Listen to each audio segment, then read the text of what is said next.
Que se passe-t-il chez Boeing? Boeing, c'est une industrie militaire et spatiale, mais c'est surtout un titan de la construction d'avions. Vous avez d'ailleurs sûrement déjà voyagé dans un de leurs avions, mais ces derniers temps, ils font beaucoup parler d'eux. Alors, il se passe quoi chez Boeing?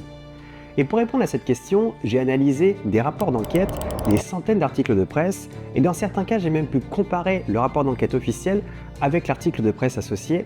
J'ai aussi pu regarder des dizaines d'heures d'auditions de Boeing faites par le Sénat et le Congrès américain. J'ai fait le tri dans tout ça pour comprendre si au final, cette effervescence autour de Boeing, elle est vraiment justifiée. They are grounding Boeing 737 MAX 8 planes. You're not focused on safety, you're not focused on quality, you're not focused on transparency. It was clear something was very wrong.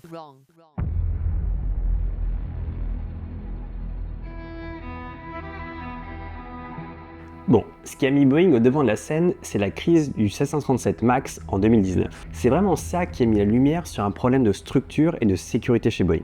2 fatal crashes in 5 months. Just 6 minutes into the journey, all contact was lost. It crashed about 30 miles from the capital. Et pour comprendre tout ça, il faut revenir un petit peu en arrière, il faut remettre un petit peu de contexte. À la base, il y a principalement deux constructeurs d'avions, il y a Boeing et Airbus. Et Airbus, en 2010, ils annoncent un nouvel avion, l'Airbus A320neo, qui est une version améliorée de la version actuelle, l'Airbus A320, qui est un avion destiné à faire du court et moyen courrier, qui est déjà utilisé par pas mal de compagnies comme Air France, EasyJet et Vueling. Et donc Boeing se dit, ok, nous aussi on va sortir une nouvelle version et on va l'appeler le Boeing 737 MAX, qui est en fait une version améliorée de la version précédente, le Boeing 737 NG, qui lui-même est une version améliorée de la version précédente, le Boeing 737-400, qui lui-même est déjà une version améliorée du Boeing 737 classique. En fait, ça fait depuis la première parution du Boeing 737 en 1967, je sais ça fait beaucoup de 7, que Boeing améliore légèrement les cellules les unes après les autres. Et en fait, ça fait depuis 54 ans que Boeing améliore la cellule originelle. C'est un peu faire du neuf avec du vieux. Et cette fois-ci, la grosse amélioration dans le dernier modèle, elle va se trouver dans les moteurs.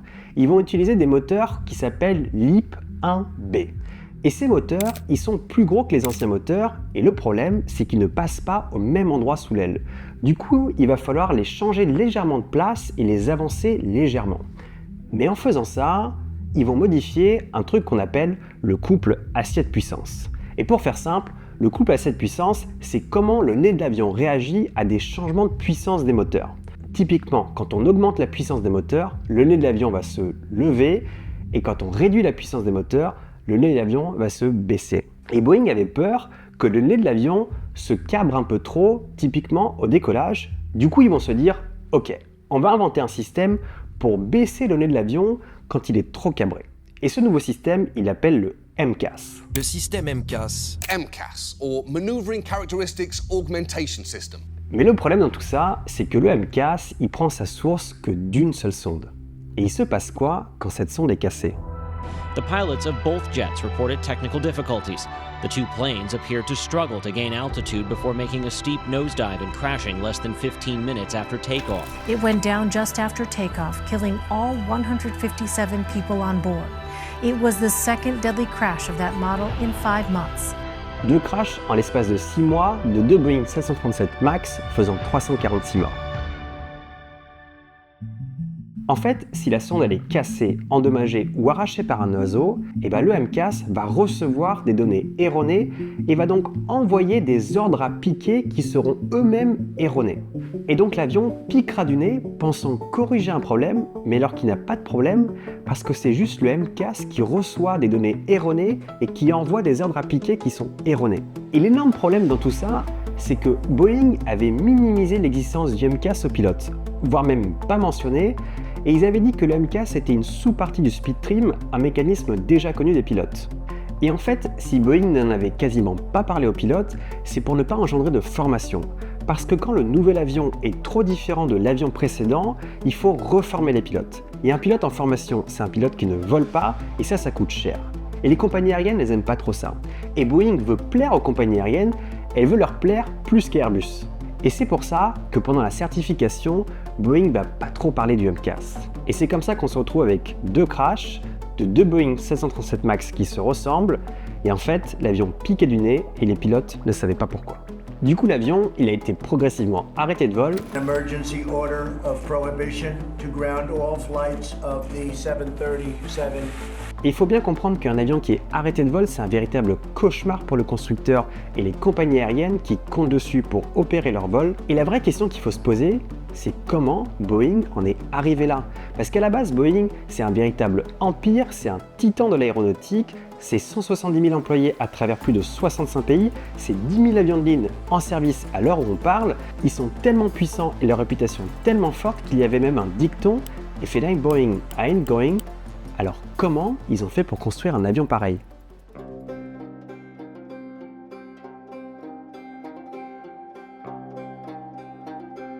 Bon, pour comprendre où on en est aujourd'hui, il faut comprendre d'où on vient. Boeing est fondé en 1916 par William Edward Boeing à Seattle. Et à la base, Boeing se définit vraiment comme une entreprise d'ingénieurs. Et ça, c'est important pour la suite. Et ils vont rapidement se faire un nom, mais c'est pendant la Seconde Guerre mondiale que Boeing va vraiment rentrer dans l'histoire. L'entreprise devient l'un des principaux fournisseurs de l'armée américaine et ils vont produire des avions emblématiques comme le B-17 et le B-29. Mais c'est après la guerre, parce qu'en fait il fallait continuer à faire travailler cette main-d'œuvre, que l'industrie d'avions de ligne va vraiment se développer. Et en 1958, ils vont sortir un avion de légende, le Boeing 707. The Boeing 707 Jet Clipper. The 707. Bon, même si c'est pas le premier avion de ligne à réaction, c'est vraiment lui qui va faire rentrer l'aviation civile dans la Jet Age. This is how it began, the first year of the Jet Age. The first passenger jet clipper to fly the Atlantic. Et après ça, s'ensuit une série de développements, le Boeing 727, le Boeing 737, qui au passage est l'avion le plus vendu de Boeing avec, à l'heure où on parle, 18 000 commandes. Et puis il y a eu le Boeing 747 qu'on surnomme Queen of the Skies qui lui aussi a complètement révolutionné l'aviation et c'est à partir de là qu'on peut vraiment parler de transport de masse. Bon, on va pas tous les faire, il y en a plein d'autres. Ce qu'il faut comprendre, c'est que c'est vraiment pendant ces années-là que Boeing va investir et va développer son aviation commerciale. Et en 97, Boeing fusionne avec un autre avionneur américain, McDonnell Douglas. The planned merger between the Boeing Company and McDonnell Douglas. And our intention is to work together. Et cette fusion, ça a l'air de rien, mais ça va avoir des conséquences très lourdes pour Boeing. Parce qu'à partir de là, il va s'opérer un changement de culture chez Boeing. Ils vont passer d'une culture d'ingénieur à celle où le profit est maître du jeu. Peter Robinson le dit dans son livre Flying Blind, fini les méga projets d'ingénierie, place à la réduction des coûts et au profit. Et ça, c'est également mentionné dans le rapport final de l'affaire du Boeing 737 MAX. That shifted the emphasis at Boeing from one devoted to solving difficult engineering problems to one dedicated to enhancing and expanding Boeing's financial profits. Et le CEO de Boeing post-fusion, Harry Stonesifer, l'admet lui-même dans une interview donnée à la Chicago Tribune. When people say I changed the culture of Boeing, that was the intent. So it's run like a business rather than a great engineering firm. It is a great engineering firm, but people invest in a company because they want to make money. Et malheureusement, c'est comme ça qu'on se retrouve avec des avions défectueux, c'est en voulant couper les coins et en réduisant les coûts à peu près partout qu'elle compromet la sécurité des vols. Bon, il y a eu cette crise du 737 MAX où la lumière, elle a été mise sur Boeing pour des problèmes réels de structure et de sécurité, mais aujourd'hui, on entend encore beaucoup parler de Boeing. The CEO of Boeing, Dennis Muilenburg. Boeing faces a lot of safety questions this morning. Crash du 737 MAX. Et ce que j'ai voulu savoir, c'est si c'est légitime et s'il faut encore s'inquiéter.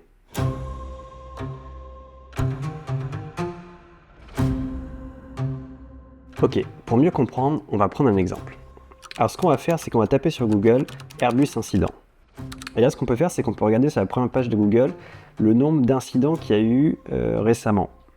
Donc là, on voit le premier, septembre 2024, et puis c'est à peu près tout, voilà, octobre 2024. Mais il n'y a pas plus d'incidents que ça sur la première page. Ah, il y en a un autre ici, là, septembre 2024.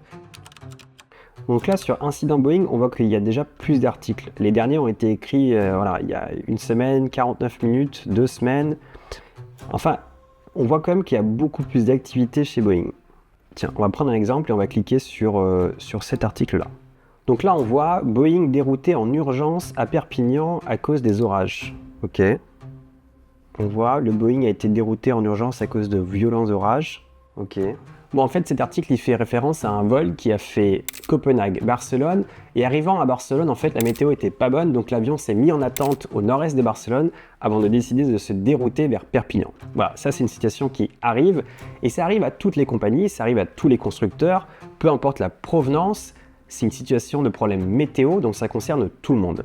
Mais le truc, c'est que l'article, il est écrit sur Boeing. Et en plus, l'article, il le dit lui-même, d'autres avions ont subi le même sort et le trafic à l'aéroport de Barcelone a été perturbé pendant plusieurs heures. Et en plus, à ma connaissance, avec toutes les recherches que j'ai pu faire, à aucun moment, l'avion a déclaré un message d'urgence, donc panne, ou un message de détresse, Mayday. Et en plus, on ne connaît pas le carburant à bord de l'avion avant que l'équipage ne décide de dérouter. En fait, ce que je veux dire par là, c'est que quelqu'un qui est complètement novice à l'aviation peut se laisser influencer. Et des articles comme ça, il y en a plein, où on voit Boeing, urgence, alors que c'est pas la faute de Boeing. On va prendre un autre exemple, on va regarder celui-là. Donc celui-là, pareil, on voit au titre Boeing, nouvel incident à bord d'un avion, 12 blessés recensés. Ok. Là, on voit que c'est écrit, la série noire continue pour Boeing, 12 personnes ont été blessées après des turbulences survenues à bord d'un Boeing 787-900 de la compagnie Qatar Airways. Ok. En fait, c'était un vol qui faisait Doha-Dublin et qui a rencontré des turbulences sévères au-dessus de la Turquie. Alors rien de cassé pour l'avion, il a continué à destination, mais il y a eu des blessés parmi les passagers. Et ce que je veux dire, c'est que ce sont des turbulences. Ça concerne tout le monde, tous les constructeurs, toutes les compagnies aériennes. En fait, c'est comme si on reprochait à un constructeur de bateau qu'il y avait des vagues sur l'eau. Ça revient exactement à la même chose. L'article, il est écrit sur Boeing, alors que ça concerne tout le monde. Bon, et j'en ai un petit dernier parce que celui-là, il est pas mal. Ok, alors on voit un Boeing touché par un incident, 12 passagers finissent à l'hôpital en Nouvelle-Zélande. Ok. Un Boeing 787 a subi un trou d'air causé par un incident technique. D'accord. Tiens, on voit aussi l'appareil a rapidement perdu de l'altitude au-dessus de la mer de Tasmanie, propulsant au plafond tout ce dont la ceinture de sécurité n'était pas bouclée. Bon, cet article il fait référence à un vol qui faisait Auckland-Sydney opéré par la compagnie LATAM. Et ce qui est cool, c'est que j'ai pu me procurer le rapport préliminaire officiel de la Direction Générale de l'Aviation Civile chilienne. Donc là, on voit que c'est bien Direction Générale de Aeronautica Civile. Au passage, je mets toutes les sources en description, donc si vous voulez refaire la même enquête, vous pouvez y aller. Donc on voit que c'est bien la même chose, c'est le 11 mars 2024. C'était un vol commercial à destination de Sydney depuis Auckland. C'était bien un avion Boeing du modèle 787-900. Bon, juste avant qu'on aille un peu plus loin, il faut juste que je vous montre un truc. Là, vous voyez, c'est bien le siège des pilotes du Boeing 787. Et sur le siège des pilotes, en fait, on peut avancer et reculer le siège de deux manières. Il y a un bouton qui est en bas pour avancer et reculer. Et puis, il y a un autre bouton alternatif qui est en fait sur le haut du siège, juste derrière. Maintenant, on va retourner au rapport préliminaire. Et on voit que sur l'avion en question, là je vous montre la première image, donc ça c'est le siège du copilote, où on voit que le loquet, en fait il ferme bien, et il est bien fermé, verrouillé, et le bouton est inaccessible.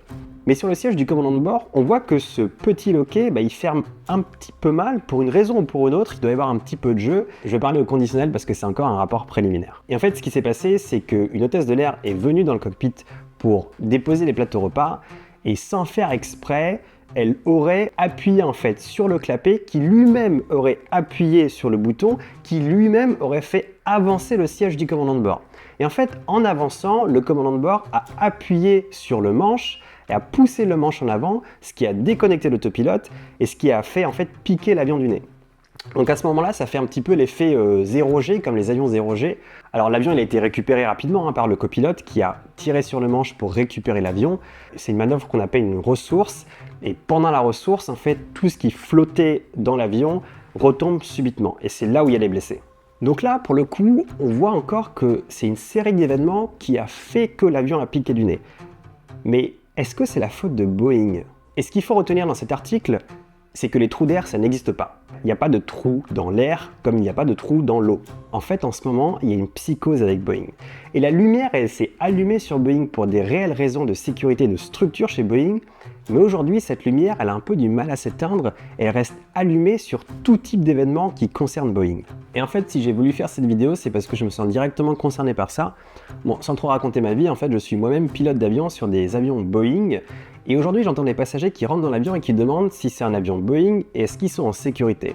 En fait, ça revient à monter dans un taxi et demander au chauffeur si c'est une Toyota et si on est en sécurité. Oui, le constructeur fait partie intégrante de la sécurité, Mais il n'y a pas que ça. En fait, ce qui compte énormément, c'est la maintenance, c'est la compagnie aérienne, ou plutôt la culture de la compagnie aérienne, les procédures, la formation des équipages et plein d'autres choses. Il y a Le Monde qui a fait une super vidéo là-dessus, où en fait, il recense le nombre d'incidents par constructeur, et il trouve que non, il n'y a pas plus d'incidents chez Boeing. Donc Le Monde, si vous passez par là, franchement, félicitations, c'était une super vidéo. Ils passeront jamais par là. Et s'ils passent par là...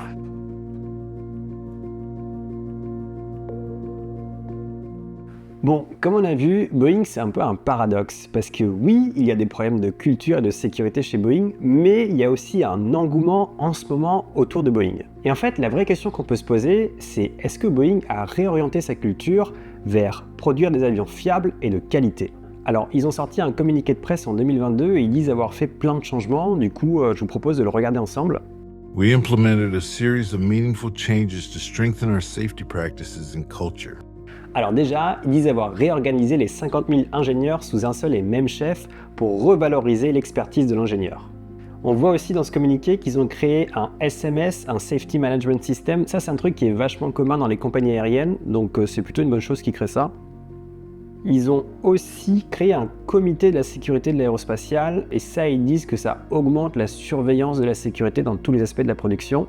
C'est aussi écrit qu'ils ont amélioré le support post-achat pour les équipages et les équipes de maintenance. Bon, ils disent faire plein de trucs et on a envie de les croire. Mais la vérité, pour rien vous cacher, j'ai fait pas mal de recherches et j'ai pas réussi à trouver de sources fiables et indépendantes qui confirment où en est la culture de Boeing. Et c'est normal parce que c'est une question qui est difficile, c'est dur de mesurer une culture. Rappelez-vous, la fusion avec Boeing et McDonnell Douglas, elle a eu lieu en 1997. Et la crise du MAX a eu lieu en 2019. C'est le temps qu'il a fallu pour dériver entre la culture de l'ingénierie vers celle de la rentabilité. Et aujourd'hui, Boeing met des choses en place pour revenir vers cette culture de l'ingénieur, mais c'est dur de mettre le curseur, c'est dur de savoir exactement où en est la culture entre celle du profit et celle de l'ingénierie. Parce que c'est comme ça. En fait, je pense, à mon sens, ce qu'il faudrait faire, c'est faire ce qu'avait fait Al Jazeera à l'époque. En fait, ils s'étaient infiltrés chez Boeing et ils avaient questionné les employés de Boeing sous caméra cachée.